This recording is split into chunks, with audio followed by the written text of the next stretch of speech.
नमस्कार. यवतमाळ जिल्ह्यातल्या सर्व डिजिटल आणि प्रिंट माध्यमांच्या पत्रकार बांधवांचे मनपूर्वक स्वागत. नेते अरविंदभाईंनी एक भूमिका आपल्यासमोर विशद केली. महाप्रबोधन पर्व 2 सुरू झालेलं आहे.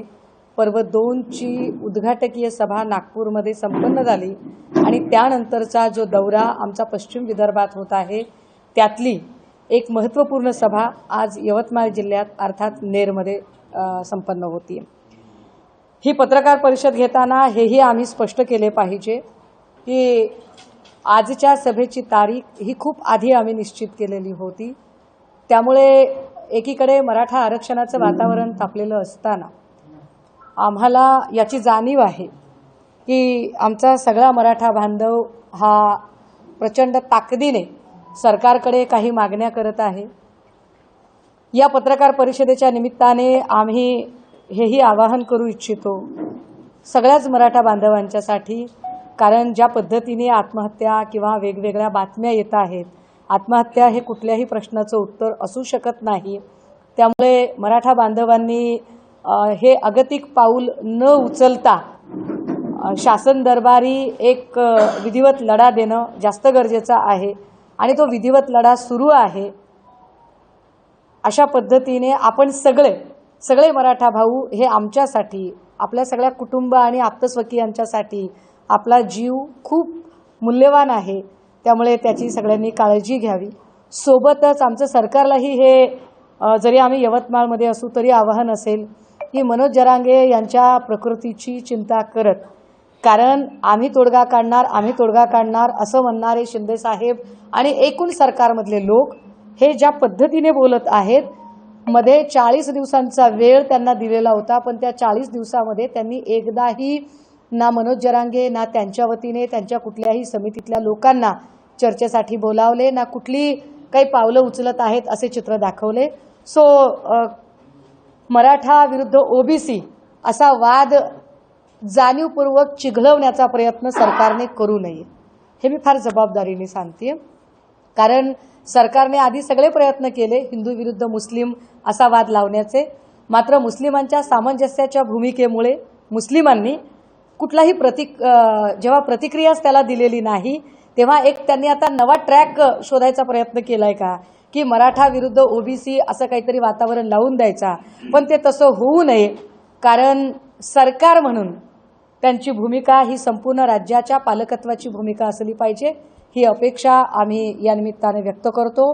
सोबतच आजची महाप्रबोधन सभा जिथे होतीये तिथे मला याची कल्पना आहे की एकेकाळी आमच्या पक्षात असणारे श्रीयुत संजय राठोड ज्यांचा तो भाग आहे जिथे आम्ही आज सभा करत आहोत, लोकसभेचा एरिया बघत असताना आमच्याकडच्या खासदार असणाऱ्या आणि आता श्रीयुत मोदीजी यांच्या बहीणबाई नव्याने झालेल्या भावना गवळी याही इकडच्या लोकप्रतिनिधी, या सगळ्या सिनरिओमध्ये एक काय म्हणता येईल त्याला व्हाईट गोल्ड सिटी किंवा कॉटन सिटी, या कॉटन सिटीमध्ये आम्ही आजची सभा जेव्हा घेत आहोत तेव्हा इथली बेरोजगारी, इथल्या शेतीमातीचे प्रश्न, इथला कापसाचा जो कमी होत चाललेला पेरा आहे, कापसाखालचं जे क्षेत्र आहे ते क्षेत्र कमी होत ते सोयाबीनकडे वळवणं आणि एकूण 22 जिल्ह्यातला दुष्काळ, अशा सगळ्या पार्श्वभूमीवर आजची ही सभा संपन्न होत आहे.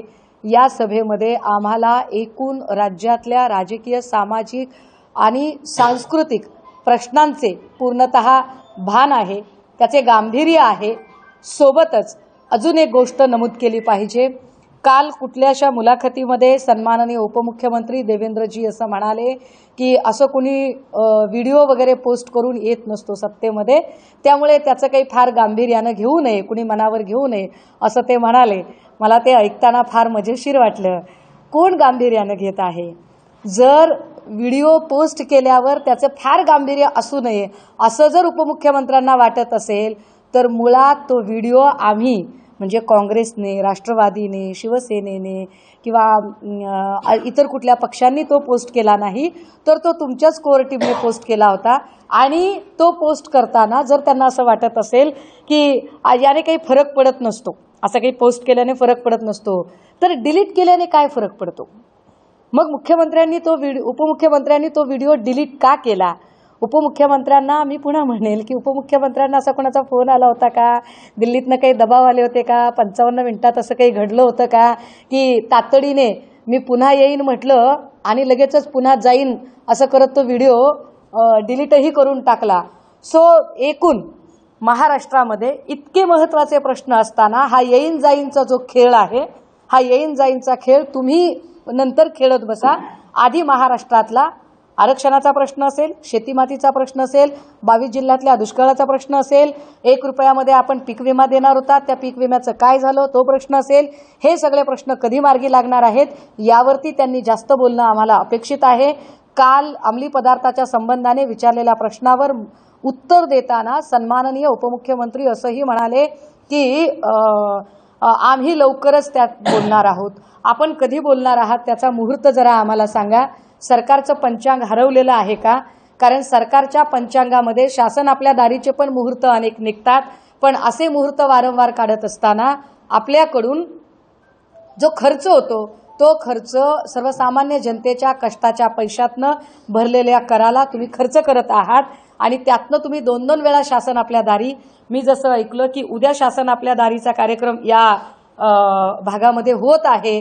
एकीकडे मनोज जरांगेंची प्रकृती खालावत असताना आणि तो प्रश्न ऐरणीवर असताना सरकारला स्वतः मिरवून घ्यायची केवढी हौस आलेली आहे की या प्रश्नावर, आरक्षणासारख्या गंभीर प्रश्नावर चर्चा करायच्या ऐवजी सरकार आपल्या दारी या प्रश्नाच्या जाहिरातीवर खर्च करणे आणि स्वतःची पाठ थोपटून घेणे हा जो प्रकार आहे, हा प्रकार त्यांनी तातडीने थांबवावा. काही शिवभोजन केंद्र चालवणाऱ्या आमच्या महिला भगिनी त्यांनी सांगितलं की ताई आमच्यावरती असं कंपल्शन आहे की तुम्ही समजा 300, 350 एवढ्या प्लेटचं जेवण द्या.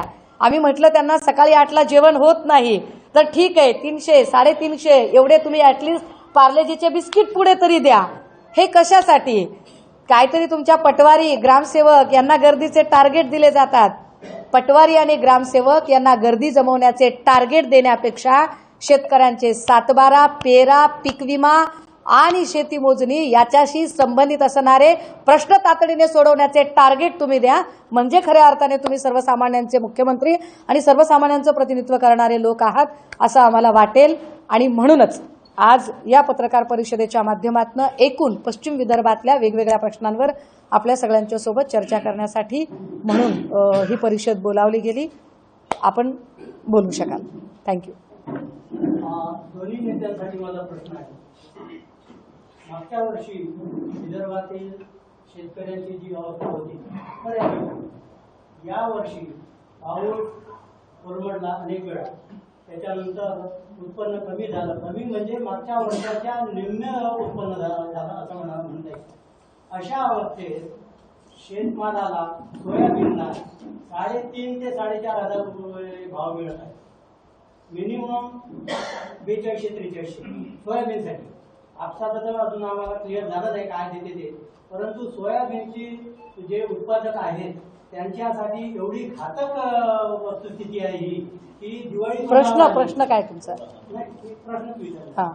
दिवाळी तोंडावर आली आणि सोयाबीनला भाव अत्यल्प आहे. या संदर्भात आपलं मत काय? माझं मत विचारण्यापेक्षा मला असं वाटतं हा प्रश्न सरकारला जास्त विचारला पाहिजे. कारण सरकार पक्षातले ऐका ना, सरकार पक्षातल्या उपमुख्यमंत्री सन्मान्य देवेंद्रजी यांनी शेतकऱ्यांची दिंडी काढून सोयाबीनला, कापसाला 6,000 भाव मिळावा म्हणून विरोधी बाकावर असताना दिंडी काढणारे लोक आता कुठे गायब आहेत? जे कृषी मूल्य आयोगाचे सध्या अध्यक्ष झालेत ते आमचे पाशा पटेल, ते आता कुठे आहेत? तर मला असं वाटतं की आम्ही सातत्याने प्रश्न विचारतोय. हो, आम्ही सभागृहात विचारतोय, अधिवेशनात विचारतोय, भाई तिकडे संसदेत विचारतायत, आम्ही माझ्यासारखा माणूस सभागृहाच्या बाहेर लढाई लढतोय. परंतु ज्या सरकारने झोपलेल्या माणसाला उठवता येते, झोपेचं सोंग घेतलेल्यांना कसं उठवायचं हा खरा प्रश्न आहे. कारण विकासावर खर्च करण्यापेक्षा विकासाच्या जाहिरातीवर जास्त खर्च करणारं सरकार आम्ही आमच्या आयुष्यात पहिल्यांदा बघतोय. त्यामुळे निश्चितपणे ही परिस्थिती बदलण्यासाठी आम्ही आमच्याकडून प्रयत्न करू आणि ते प्रयत्न निवडणुकांच्या मार्गात.